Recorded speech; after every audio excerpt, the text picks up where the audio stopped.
आज का वरदान है, नथिंग न्यू की स्मृति से विघ्नों को खेल समझकर पार करने वाले अनुभवी मूर्त भव। विघ्नों का आना ये भी ड्रामा में आदि से अंत तक नूंद है। विघ्न तो आएंगे ही। कोई ये सोचे कि रोज सुख ही रहेगा जिंदगी में, कभी उतार चढ़ाव नहीं होगा, ये हो नहीं सकता। कभी आप खुश होंगे, कभी गम की परिस्थिति आ जाएगी। आज किसी बच्चे का जन्म हो रहा है, कल किसी की मौत हो रही है ना। तो क्या होता है, कोई ना कोई कभी सुख कभी दुख, इसके बीच में हम संयोग कभी वियोग, कभी मिलन हो रहा है कभी बिछोड़ा हो रहा है। तो विघ्नों का आना ये भी ड्रामा में आदि से अंत तक नूंद है, लेकिन वो विघ्न असंभव से संभव की अनुभूति कराते हैं। अनुभवी आत्माओं के लिए विघ्न भी खेल लगते हैं। ऐसे जैसे पुराने लोग होते हैं जिन्होंने जिंदगी पार कर ली, तो वो आगे आने वाली जनरेशन को गाइड कर सकते हैं। लेकिन आजकल सुनता कोई नहीं है। लेकिन उनके पास अनुभव होते हैं, उनके लिए वो खेल होता है। वो कहेंगे ऐसे नहीं ऐसे कर लो। लेकिन जो झेल रहा है, जिसको नहीं पता, वो उसको कुछ का कुछ बना देगा। तो बाबा कहते हैं विघ्न असंभव से संभव की अनुभूति कराते हैं। अनुभवी आत्माओं के लिए विघ्न भी खेल लगते हैं। जैसे फुटबॉल के खेल में जब बॉल आता है उसे ठोकर लगाते हैं, खेल खेलने में मजा आता है।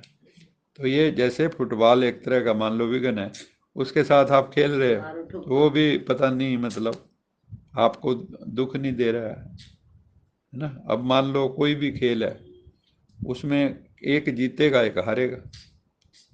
तो अगर जो हारने वाली टीम रोने लग जाए रोज, फिर उसको कहते हैं स्पोर्ट्समैन स्पिरिट नहीं है। तो हमें कैसे जिंदगी को जीना है, स्पोर्ट्समैन स्पिरिट से, कि हम जो है खेल की तरह जिंदगी को ले, रोए नहीं। खेल खेलने में जिंदगी है खेल, कोई पास खेल फेल, खिलाड़ी है कोई अनाड़ी है कोई खिलाड़ी है कोई अनाड़ी है। ऐसे ही ये विघ्नों का खेल भी होता रहेगा। इसलिए नथिंग न्यू, फुल स्टॉप लगाओ। कुछ भी हो जाए उसको ना लिंगर ऑन ना करो। जैसे कोई घटना घट गई तो उसको खोपड़ी में लेके सालों साल, जैसे कई लोग जो है ना, तो आपने मुझे ये कहा था फलाने दिन, ये वो, पता नहीं क्या निकालना है उसमें से। तो बाबा कहते हैं ऐसे ये विघ्नों का खेल भी होता रहेगा। नथिंग न्यू, फुल स्टॉप लगाओ।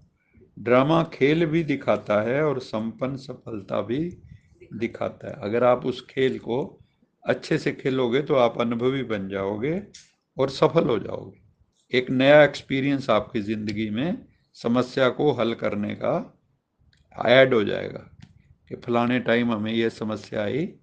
जैसे कई लोग होते हैं ना, दूसरों के पास राय क्यों लेने जाते हैं, तो वो बताएगा हाँ मेरे साथ ऐसा हुआ था, मैंने ऐसे ऐसे किया तो सब ठीक हो गया। तो एक दूसरे की राय ले लेते हैं।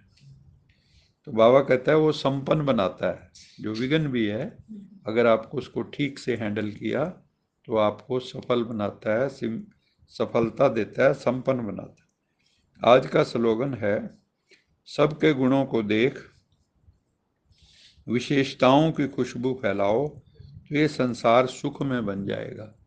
तो संसार सुखी कैसे होगा, जब सबके गुणों को देखोगे, अवगुणों को नहीं।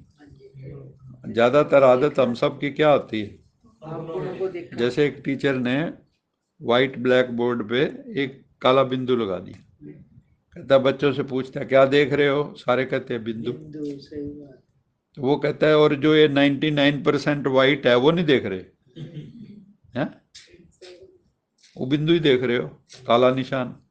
तो ऐसे किसी की पर्सनैलिटी में एक दो मान लो अवगुण है, हम उसी को देखेंगे, और जो सही है वो जितना, उसको देखते ही नहीं है, आदत पड़ गई।